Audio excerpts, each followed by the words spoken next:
Where do you find God? Almost sounds like a loaded question, doesn't it? I mean, if God was someone you could find, wouldn't everyone be out searching? Well, rather than looking for something elusive, like a pot of gold at the end of the rainbow, I reckon it's more about learning to recognise the way God is already present to us in our everyday lives. I'm Lizzie Oakes, and this is Where Do You Find God? My guest on the podcast today is Anna Paterson. Now, Anna founded Everlasting Clothing back in 2017. It's a charitable trust which upcycles stylish, preloved women's clothing at an affordable price and supports women needing support through social services. Anna, welcome to Where Do You Find God? Thanks for having me, Lizzie. I've spoken to you a few times about the work that you do, and it's really awesome how I know you've got a heart for reaching every woman, regardless of their circumstances. But I'm interested to know, what do you do in your life in terms of having fun or being refreshed when away from that focus of everlasting?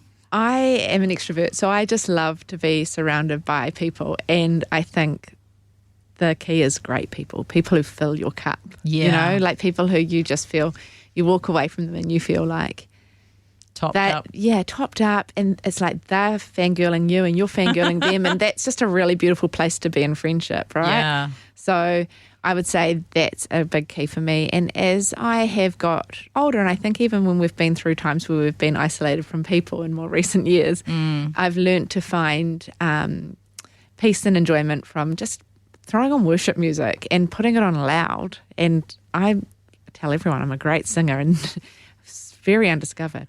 I just sing loud and proud, and just really, that's a beautiful moment for me, like to just kind of unwind, to feel topped up. And I find I can't feel the weight of whatever I'm carrying in those moments. It just kind of dissipates. That sounds like couple of great ways, very healthy friendships and worshiping God, being in God's presence. Those are great ways to fill your cup. Yeah.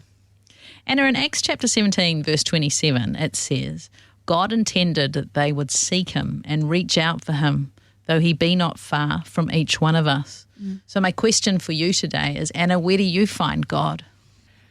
I would say I definitely find him when I pause enough to be there. Like my life, I struggle with balance and finding the time to think. For me, it's always been like busyness is almost a badge of honour. And so also probably a way to not have to go there to feel certain things sometimes. I keep myself busy to not have to stop and think. So actually allowing myself to go there, I feel like I have these moments where God just comes. And for me, it's like very visual or an impression on my heart. It's not necessarily, it's never been audible in my experience, but I've had real strong impressions. Or I'll be in the shower. It's like he's like, okay, I've got you now. Just pops in. Yeah, for me, it's like I'm in the shower and I'm like, I can't do anything. There's no distraction. It's like, right, you let me show you what I need you to do today. And it's such a beautiful moment. But I would also say one of the other ways I find God is when I actually take the time to think, to look around at what I have in my life, because he's like actually everywhere. I sometimes just find myself so overwhelmed by looking at things that happened maybe in my teenage years and where I am today and going, oh my goodness, so that had to happen because of what I just did today. He was in all of that. Like when you kind of can marry up some steps. The intricate details. The intricate detail of the fact that he knew when I was going through an eating disorder at my teenage years that I was then going to go and have impacted a girl called Hope speaking to the woman. And I'm there and I'm like, oh my goodness, he knew in that moment of the brokenness that he could use my story here. So while he didn't change it or step in and stop me from doing it, he was like, I know that, I'm with you. I'm Yeah. with you. And then you're just like so humbled by that. He is in every little detail. And so when we pray for that car park, and then the car park comes and those little things, I'm like, man, he is so present. And I think he just is begging for us to like have these conversations with him and be. I think when I look for him, I can see him in so many places, but I think he does crave me to stop. You know? Tell me more about that. He craves you to stop. Yeah, I'm trying to learn that, like, I'm on this journey with that as well. But the craving to stop is when what I referred to earlier is that I actually feel when I do stop and I seek him and I go to him with whatever I'm facing with, instead of going to all these people, because I've been an extrovert, I tend to take it to people.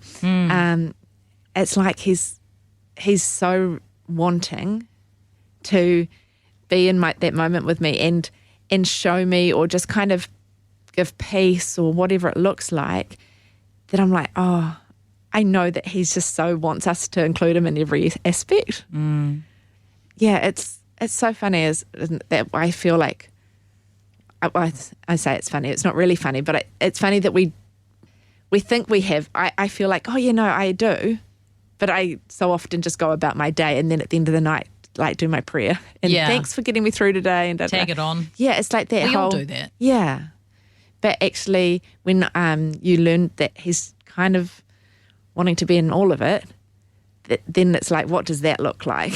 Like, how do I do those moments throughout the day where I keep him involved? Yeah. Does that make sense? It makes total sense. I'm kind of asking myself these questions as I talk to you. I'm just like, yeah, and that's part of the point of this ruminating. podcast, actually, that I ask a question that you might not have been asked before, and it's a space for you to ruminate and consider, and sometimes have some revelations. Totally. No, I think it's a beautiful thing. One of the things I'd say is when I was a mum and my kids were young, I'm still a mum, but when my kids were young, I remember thinking, I don't have the time right now, and I think God gives you grace for that, to be like, waking up and doing quiet time stuff. But I was like, when they're older, and now my kids are 18, 16 and 13, and I haven't gone, right, I'm going to get up at 5 and start these quiet times again. It's like I stayed in that season a little bit. And so it's that whole, like, you thought that as things got easier and you got out of those toddler years, you would have more time, and I would give it back to God. But there's other things that I've used to fill that time, right? Social media, running a charity, staying busy in what I do, all the things that I could put ahead of taking that time. So this is a very interesting, mind-opening conversation for me as well, because I have been like thinking about that recently, like, oh, I did always say I'd do this, and I do have more time if I'm looking at it from a mothering perspective. I've just filled those gaps with other things. Yeah. The way you're talking about God, I feel like you're describing him, God, like he's a parent wanting to spend time with you, because you've had, I know we talked off air about one of your kids has gone off to university, and I have a son who's a little bit older, and I've always got this feeling of, I've just got to make time to see him when he's here, because I'm hardly going to see him. But when he's here, I just love the fact that he's even just in the room and we're not even talking. And yeah. Do you think that God would be thinking the same thing about you? Yeah, I absolutely, Lizzie. Like, that's exactly what I think. Like, I do believe he just craves our interaction and our trust in him to be, just to want to spend time with him. And like, when my son like says to me, oh, hey, at 10 o'clock at night, I'm just going to go and have a shower. Always and then I'll come back. Yeah, always at 10 o'clock. I'm just going to have a shower, and then I'll come out and chat with you. And I'll go, okay. Yeah. And I like wait there, so excited. Almost hyperventilating, I'm literally right? like, I'm going to wait here. And he has the longest showers. Like, he's in there for like days. So I'm like sitting there. And then he comes out and he'll say, hey, I'm knackered. I'm just going to head to bed. And I'll be like, okay, sleep well. Yeah. Maybe tomorrow night. Yeah. And like the way you're saying that and the way I think of how I am, I'm like so like, yes, it's going to be so great, because, I love it. Those are so sacred and precious to me. Those moments of being able to sit, to hear his heart, to guide him Yeah, that's so true. And I do think that God's exactly like that. He loves us infinitely, like, yeah, and in a parent kind of love, but unconditionally, like even better, even better. Even better.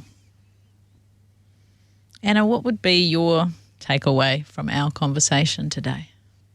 My takeaway is that I want to go away and actually think about this and think about how I could spend a little bit more time just in his presence. I really feel like it's kind of been sitting in my heart, and yeah, you've really made me consider the fact that perhaps that hasn't been something that I'm giving enough time to. I'm giving time to other things. So what I would love to do is go away and yeah, really put into practice what I'm saying to you that I actually crave myself, you know? Yeah. Anna, thank you for joining me today on Where Do You Find God? Thanks, Lizzie. If you'd like to listen again, tune in to Sanctuary on Wednesdays at 1:30 p.m, or listen and subscribe via your favourite podcast app, and give us a review so other people can find us.